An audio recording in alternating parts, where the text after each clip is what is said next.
Recently, I took a train to Deurne. I had some time before my actual activity at Deurne began, and so I took to wondering about the station.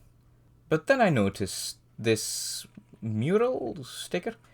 Now, apart from it just being an image mirrored halfway along, I took immediate notice of the locomotive in the centre of the frame. What's that about? Deurne sits neatly on the halfway point between Eindhoven and Venlo, two of the biggest cities in the south of the Netherlands, but they are divided by two provinces. Eindhoven lies in Brabant, and Venlo lies in Limburg.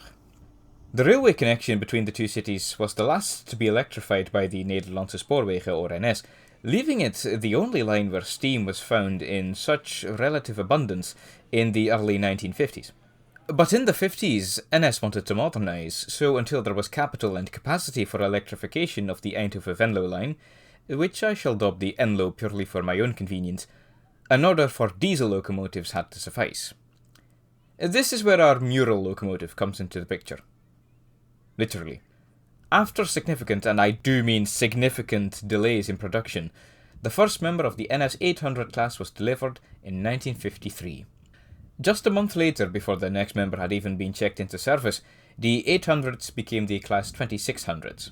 The first 2600s were delivered in plain blue, with their purpose being simple: work the passenger trains on the Enlo until electrification could take place.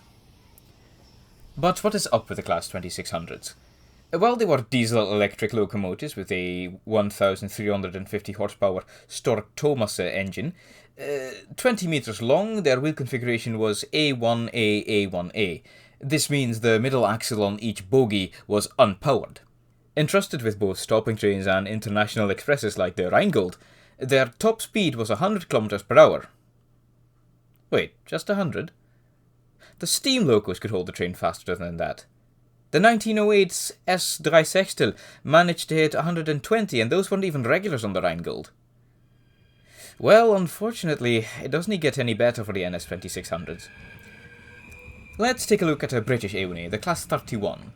The first batch, with Murley's engines, could muster 1,250 horsepower, but the grand majority of production locos had English electric engines rated at 1,470 horsepower, more than the 2600s.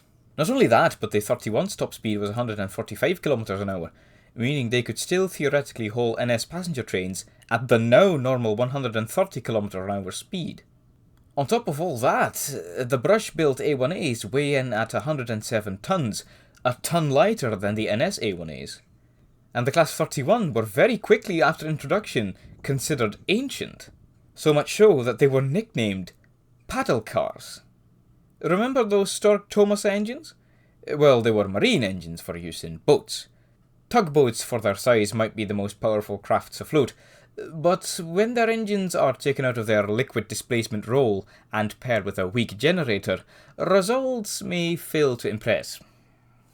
Results were so unimpressive that after just 6 locos had been delivered, the further order totaling 27 NS 2600 locos was cancelled. Because of this, the NS 2600s were known more widely for languishing in Eindhoven depot than for their performance on the road, ultimately leading to steam remaining a common sight on the Enlo until 1956. Just 3 years after the introduction of the 2600s, the Enlo was electrified, and so the A1As were re-rostered for freight duties. Railwaymen mockingly called the class Beel after the former Prime Minister.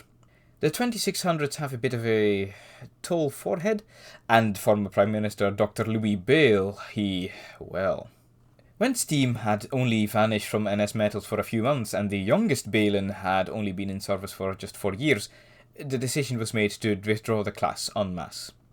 On November the 18th, 1958, the A1As were put into storage to be broken up at a later date. Just 1 month later, on December 22nd, Dr. Louis Beel would be inaugurated as Prime Minister for his second term. The good doctor actually provides the link to tie back to the NS 2600s being depicted on murals at Deurne. Here is one again demonstrating diamond hands. In 1925, Beel applied for the position of Municipal Secretary for Deurne, but it would come to nothing, and after getting his doctorate, he held the same position in Eindhoven instead for 13 years too. Louis Beel was, in actuality, not originally from the Eindhoven region, but he was born in the province of Limburg. And you may recall what other city was located in Limburg? Venlo. So it's very fitting indeed that a Beel is watching over the trains which have reached the halfway point between Eindhoven and Venlo.